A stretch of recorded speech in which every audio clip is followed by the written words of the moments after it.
बोलायचं असतं, काहीतरी आम्हाला तुमच्याकडून बोलणं आम्हाला खूप आवडतं. तर मी यासाठी प्रथम आभार प्रदर्शन करते की हे शब्द सुद्धा आहेत, हे हृदयाचे ते हृदय जेव्हा भिडतात त्याच वेळेला त्या शब्दांची जागा आणि आपणही कुणाच्या तरी मनामध्ये हृदयामध्ये घर करतो. परमेश्वरांनी जेव्हा सगळ्यांना जन्माला घातलं तरी कोणालाही विनाकारण घातलेलं नाही.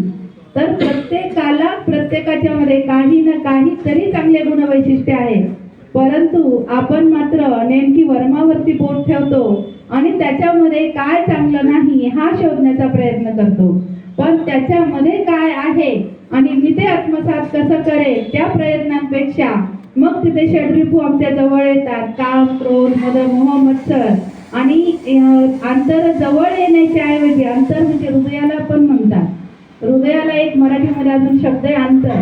मग ते अंतर म्हणून दुसऱ्या अर्थाने तिथे होतं. ते अंतर एकत्र जवळ येण्याच्या ऐवजी ते अंतर मात्र वाढत जातं आणि ह्या वाढत जाण्याच्या अंतराला षड्रिपूंना दूर सारून एकमेकांप्रती प्रेम निर्माण जर जिव्हाळा केला, कौतुकाचे तुम्ही थोडीशी प्रेरणा प्रोत्साहनपर जर शब्द दिले तर मला असं वाटत नाही की ती भगिनी असेल, म्हणजे अगदी शत्रूला सुद्धा जिंकण्याचं सामर्थ्य तुमच्या शब्दामध्ये आहे. परंतु ते जर आपण आत्मसात केलं तर तुम्हाला माहिती आहे की आज गणेश विसर्जनाचा दिवस आहे.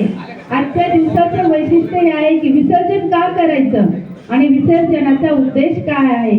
जिथे आरंभ आहे तिथे अंत देखील आहे. आज आपल्या जवळ जे आहे ते कधीतरी आपल्यापासून दूर जाणार आहे, परंतु विसर्जन करणं म्हणजे माझा तिथे प्रवास संपलेला नाही, तर त्या ठिकाणी नवीन एका प्रवासाला सुरुवात होते. असं हे विसर्जन. मग विसर्जन कशाचं करायचं?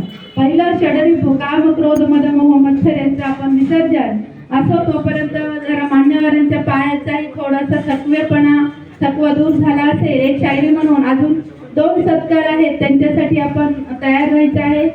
मैं किसी का सुर बहुत अच्छा, किसी का, टाळ्या जर नाही वाजल्या तर मी नाही म्हणणार. टाळ्या पण कशा वाजवायच्या? सूर ताल लयावर वाजवल्या तर त्या टाळ्याने रंगत येईल. तुम्ही वाजवा रे वाजवा म्हणले की सुरुवात केली तर नाही म्हणणार.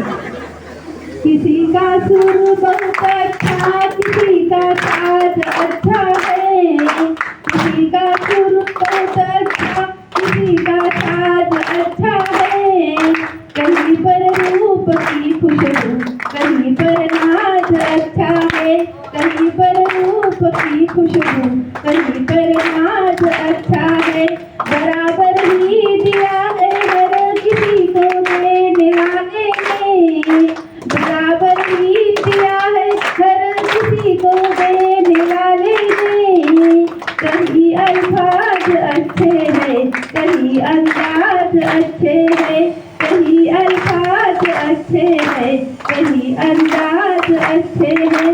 त्याच्यामुळे आपल्याकडे काय काय आहे ते ह्याच्यामधून शोधून घ्या आणि आपल्यासाठी एकदा जोरदार टाळ्या